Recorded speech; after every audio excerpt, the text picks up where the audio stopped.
So we've got Rama for these various reasons, and we've got this subplot of, Thomas and Rama. And I always begrudged this a little bit, but I never knew, are they actually going to have them get married? I was like, I'm not sure if they're actually going to do this. I had the feeling that there was going to be some kind of fake out. Yes, and that was the only thing that was keeping it interesting for me, because I was like, okay, well, the only bright side to this is that they're going to have to figure out some way of dealing with it. Like maybe there will be some sort of edifying conversation between the two of them where they both decide to be like, virgins for the kingdom, like that would be cool, but can't like have I that said, in a Protestant show. Dude, they chose the least interesting way of resolving. The least interesting, but also the most like chaos creating way. So let's think about in terms of, okay, so we have this fictional character. Her death is going to have an impact on these real characters. How are we going to knit these things together? And the way in which the show goes about it is the only way that it can the only way that can happen, the way the show does it, is if every character involved in that situation makes the most irrational, kind of unexplainable decision in the moment, right, which leads to her death, and that includes including Thomas, Jesus, including Jesus, which is the worst thing about it, So, we have this kind of riot starting. Jesus is, he's preaching, he's telling the Pharisees off in front of the synagogue in Capernaum. Crowd is forming. He's just healed the man born blind. Situation's getting tense. The Romans are coming in to see what's happening. And all of a sudden there's this escalation. Someone gets shoved. Now we're in full on kind of like, there's a riot forming. Thomas goes in to try to find Rama.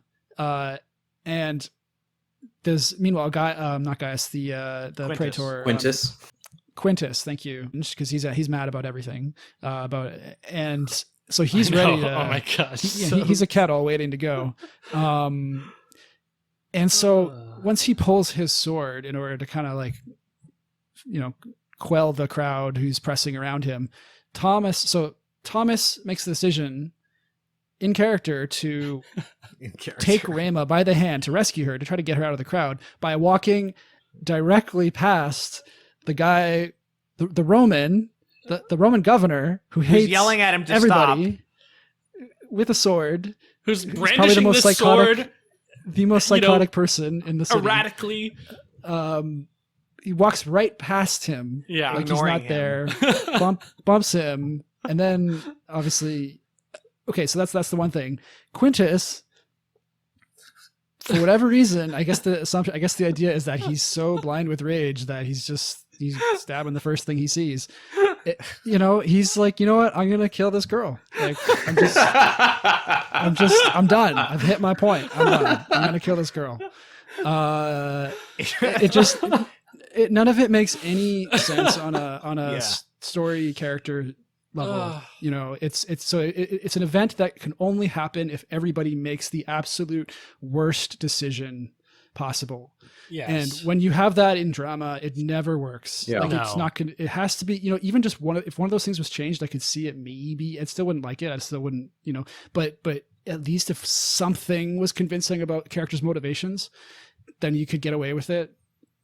But it's not the case here. It's right. You can feel you feel the hand of the maker.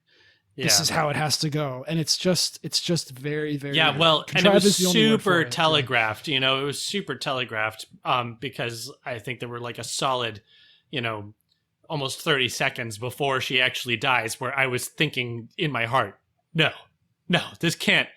And not because I felt attached to Rama, but because I just thought, no, this cannot be. This is so dumb. Yeah. Well, and also it felt like a 90s film where it's like, someone is like, oh, watch your little brother. And, they like Mary Magdalene, to use the word that triggered you, had one job. And the job was to watch Rama. I think Tamar was also, they're both like, oh, watch her. Like she's a child. And of course, Rama wanders off, as children in 90s films always do. And, the siblings are like, oh, we were distracted. It's just like everything about it was just so contrived and stupid. Yeah. And Jesus is he's preaching to a crowd that isn't listening to him. That's like rioting, but he's like continuing to just like stand there talking. But like it's just drowned out. And like, why would he do that? And also like the way it's set up is like this deliberate provocation, like of the Pharisees. Like there's a line earlier, you can't heal on Shabbat, and Jesus says that'll make it more fun, which is like totally not like in the spirit of Christ at all. It seems like the entire point of the riot is so that Rama will get killed, and like, why is Jesus doing this? And then he leaves, and like a lot is made of like, why is Jesus not raising her from the dead? But it feels kind of arbitrary. We've already got this question has already been asked in the show and answered in the show, and there's a lot of weight put on God's thoughts are greater than our thoughts, but because the entire like this isn't God's thoughts, this is like Dallas Jenkins and Cohen's thoughts. Right. So that's like, what's bothersome. So it doesn't feel necessary. It's not played as a martyrdom either. It's played as a random tragedy. Yeah. But like, there was a Reddit comment which I appreciated, which he said, Rama's death makes Jesus look weak and his power arbitrary in a moment where his followers should be rejoicing because the bridegroom is with them. This speaks to your point, Josh, about people being mopey all the time. And he continues, if Rama had died any other way, I might have bought it. But the fact that she was murdered for Jesus and then he didn't save her, it's like the groom allowing guests to die at his own wedding. Exactly. Mm-hmm. And again, she's not a martyr per se, and I don't think the show wants us to think that. It's supposed to be more of a random, senseless act. It reflects on Jesus, just as it reflects on Thomas, who leads her recklessly right into her death, you know? It reflects on Jesus, too, for having been the leader of this group, you know, who goes there and then instigates a riot, and then one of his followers is killed, you know? And it puts Jesus in a weird position where he now has to answer to Thomas for what's he going to do? Is he going to heal her? Is he going to save her, raise her from the dead? What, you know, and that really bothers me because now what we're getting is the show writers sort of putting words into Jesus's mouth. This isn't fleshing out something. This isn't filling in some blank spaces. This is creating something whole cloth and attributing it to Jesus. And that, I'm sorry, like, I think that's a little too much, you know? Mm-hmm. Well, especially after he was like talking about the wedding gift that, you know, and like saying he would officiate for them. It's like, did you not know that, you know, a moment later he's going to be dead? Well, if you go back and look at the scene where they ask him to do that on the way to Caesarea Philippi, you can see that Rumi plays it as like he knows what's going to happen. That's probably why he's so filled with grief. I think the first time you see that, you're like, oh, you don't know why he's kind of upset. You know, obviously on the second viewing, it's very clear, like he's, you know.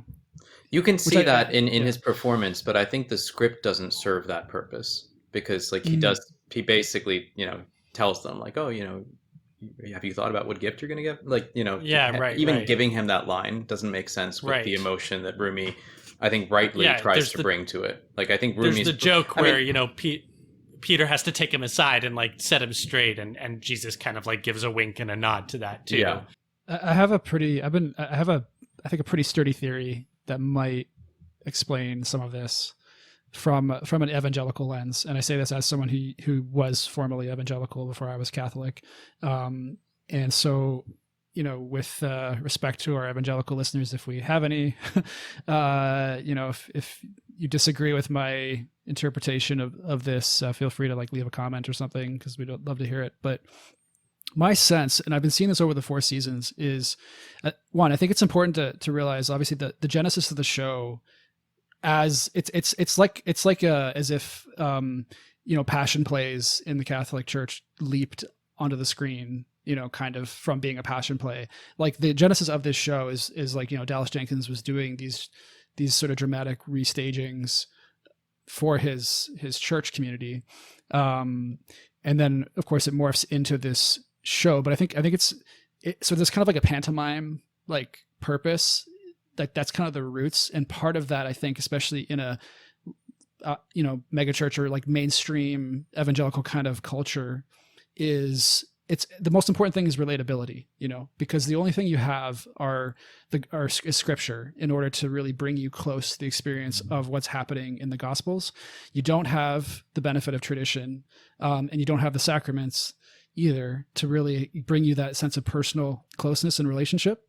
So everything is about trying to capture this mental, it boosts your mental image basically of like what a relationship with Christ is supposed to be. And obviously the only things that are allowed to really, really, unimpeachably present that image are what's found in Scripture. And so I think that's the starting point. And then of course, obviously as the show is taking off and as they're realizing the creative potential, they're seeing the benefits of filling in the gaps and basically like kind of hewing more towards a more historically Catholic kind of approach to understanding these things. But they don't really have the evangelical mindset, in my opinion, doesn't have it doesn't have the I don't want to say the DNA, but it doesn't have what it needs in order to really kind of make that leap. So they're kind of trying to make that leap in ways that are, again, anachronistic, as we've been saying. They're trying to connect with kind of what the experience that they have or we have as we know it is reaching out in order to grasp what's happening in the story. And so that's how you end up with a character like Rema, who starts out as like a kind of a functional to this sort of like story, overarching story around the unimpeachable core story that we know is true.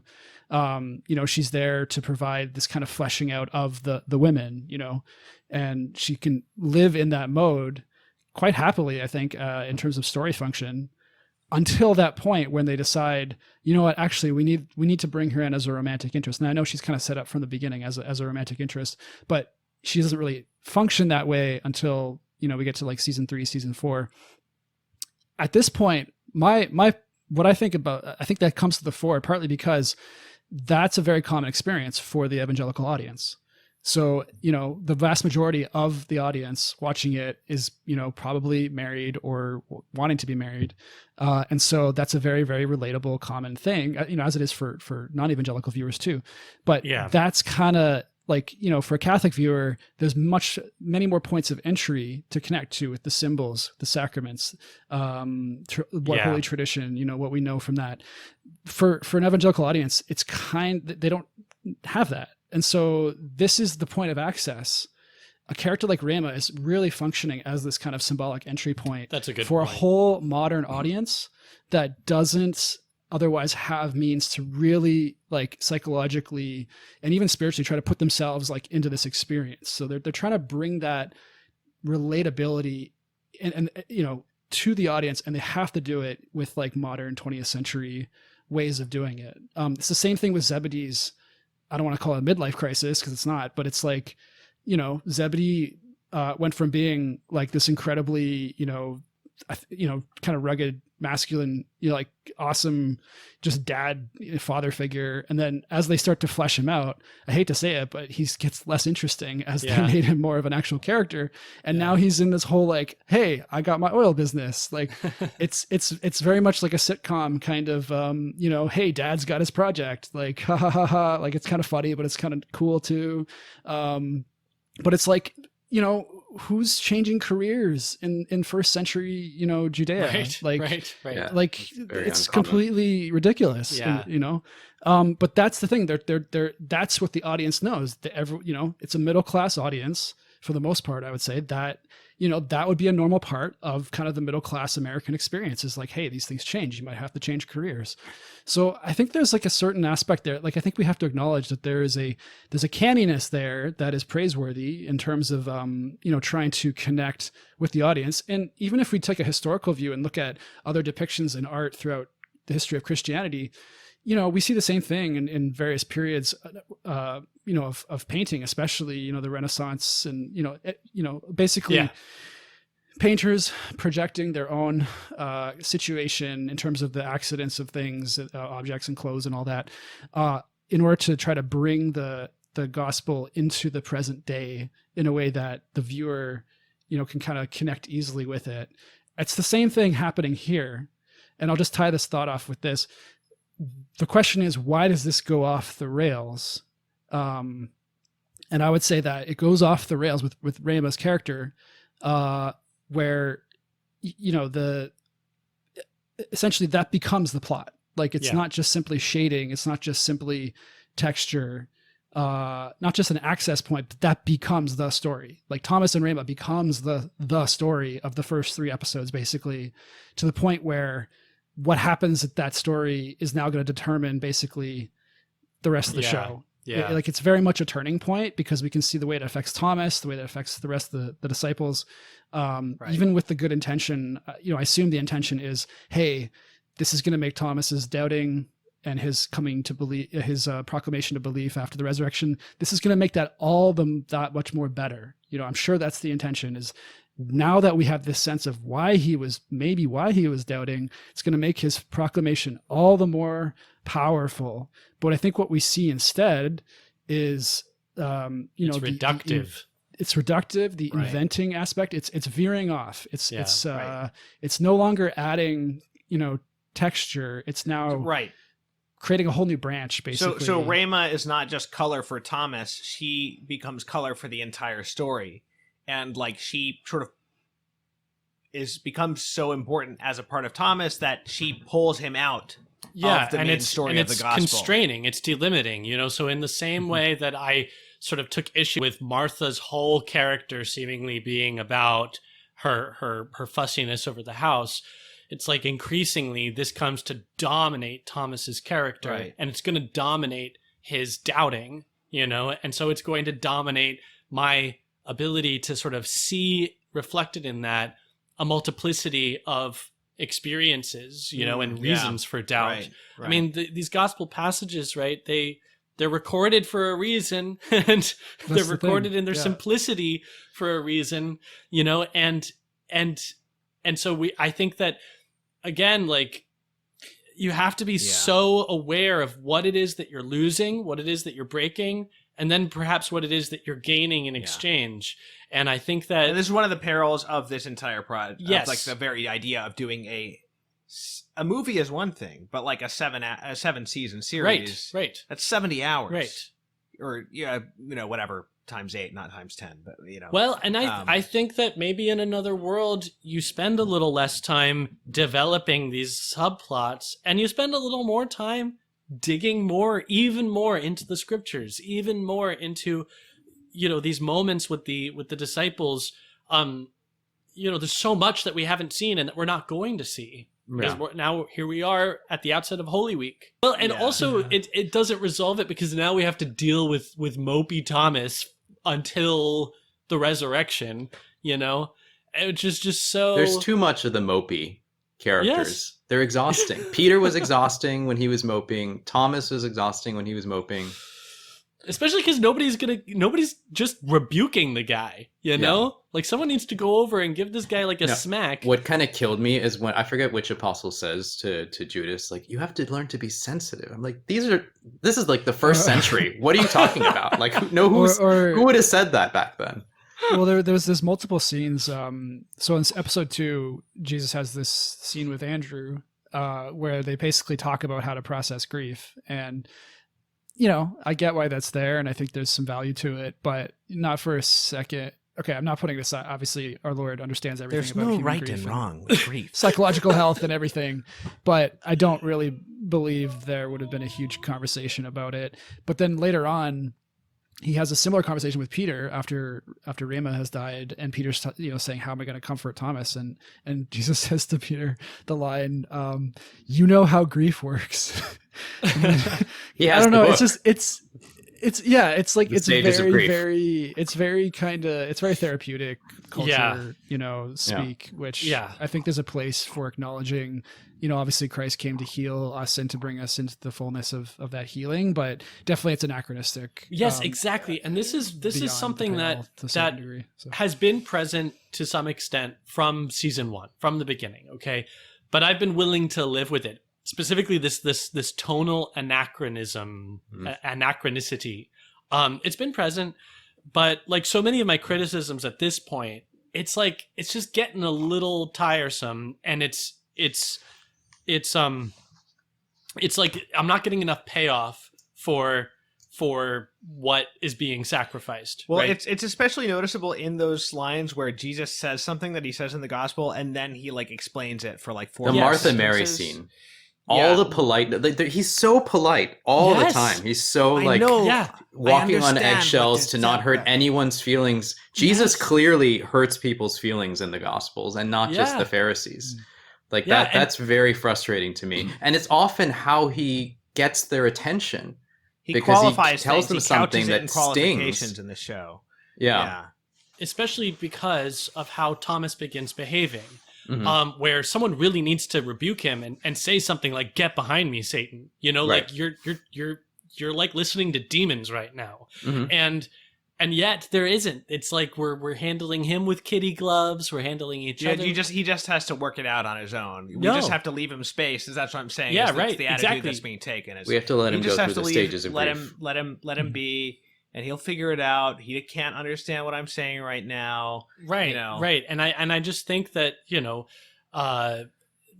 that I know that there are people in my life who would not allow that, and rightly so, because they love me, and they would rebuke me, challenge me, and just to see not just the other apostles not doing that, but Jesus himself not doing that, was very like disedifying for me. With the Thomas thing once more, I think part of the reason they introduced this like death of Rama thing and made such a big deal out of it was again to kind of try to do what I think they did well in season 1 and earlier as well and later on in the show.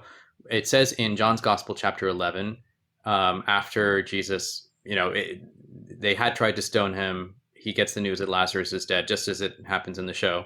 And in verse 16 of chapter 11, it says, I'll just before that, Jesus says, "Lazarus has died, and for your sake I am glad that I was not there, so that you may believe, but let us go to him."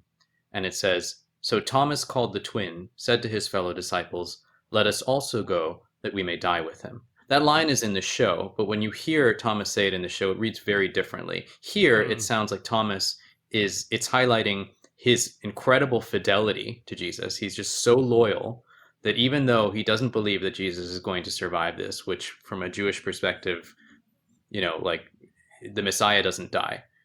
So he somehow, he doesn't quite have the faith to believe that Jesus is going to manage whatever his mission is. But he's so loyal to Jesus. The loyalty together with the lack of faith are being highlighted. Where in the show, it's a statement of like bitterness. It's a very different emotion. So I feel like they've kept the line, but the meaning behind the line has been altered. One other thing kind of along that line, and again, the main point I'm making here is just that they're no longer kind of succeeding at embellishing well the details that are in the Gospels, along with like the emotional content of them. Martha has a development in this Gospel, insofar as like we all kind of know the Martha Mary thing. Mary's sitting at Jesus' feet, Martha's working. That's elaborated on extensively in this season.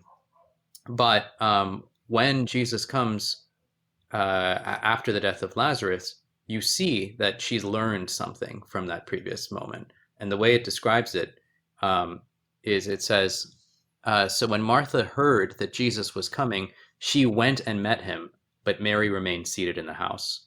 So it's kind of suggesting there's been a bit of a flip there. Mary now is the one that doesn't quite have the faith to go to Jesus.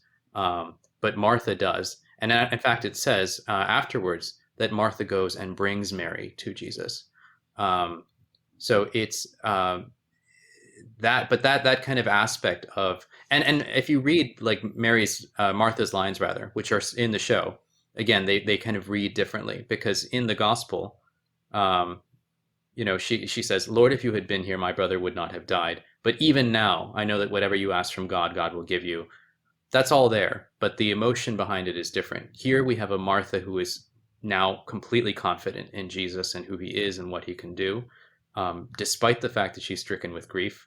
In the show, we get like the principal emotion first. You do get some of that faith, but the principal emotion is Martha's anger and frustration that Jesus didn't come when they called him. So it's substituting a different emotion for what the Gospel is putting forward. rather than filling it out for us. Yeah, and if I can that's jump in where I on kind of get frustrated with what they're doing now. Yeah, and if I can jump in on that point that you just mentioned about Thomas saying, "Let us go with him, that we may die with him," just to look at it from the point of view of exegesis, like, okay, so why is that in the gospel?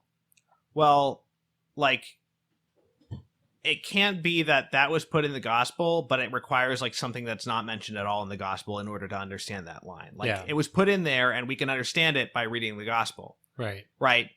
But like, if you were just trying to do exegesis of that line in the gospel, you would never imagine that it was because of something like what happens in the show. And you would never read, you just wouldn't read it that way. Yeah. I think. And so the fact that they've invented something that in how what they've made in the story that they've invented is a plausible reason for him to say that, but just simply based on reading the gospel is not a plausible reading. It seems to me that is really more going contrary to the gospel. Yeah, because they've interpreted the line in a way that is not just fleshing out what it means, but it only makes sense according to the backstory that they've created. Yeah, and this is necessarily a reduction. You know, there's a right, and an impoverishment. Yeah. I think similar to what we were saying earlier about kind of the show as a grappling to it's an attempt to kind of reach out to deepen connection to Christ from an evangelical kind of starting point.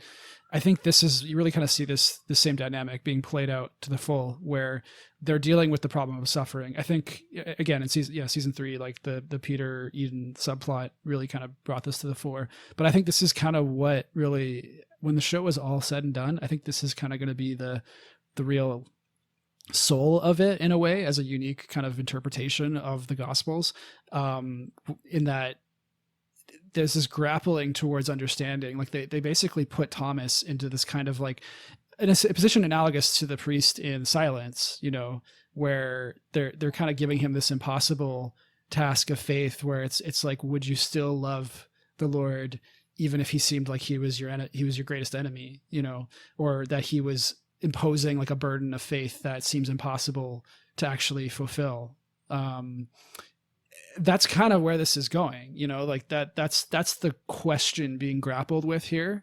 And I think it's significant that the show is doing it. I don't think they're doing it well, to be clear, but I think the reason they are doing it is because, again, this is a desacramentalized understanding of Christianity. So the normal means of going to the Lord and understanding and asking and doing that grappling, that wrestling, isn't available the way it is to us. And so this is an attempt to do that.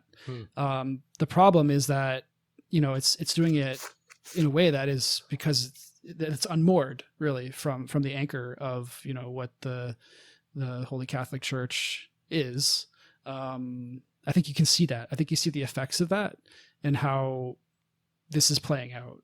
Well, I don't know. It's like James in our season 3 discussion was talking about how he didn't like how everybody's kind of getting into each other's business, and that felt like kind of a Protestant thing to him. Whereas he liked when Eden, Peter's wife, goes to the rabbi or whoever his name is, and he prescribes like praying this psalm, because that felt like more of a kind of like a ritual, a set form of words, that felt more common to our Catholic experience. That like you have these resources that are not just sort of like flailing around in your subjectivity. Right. Right.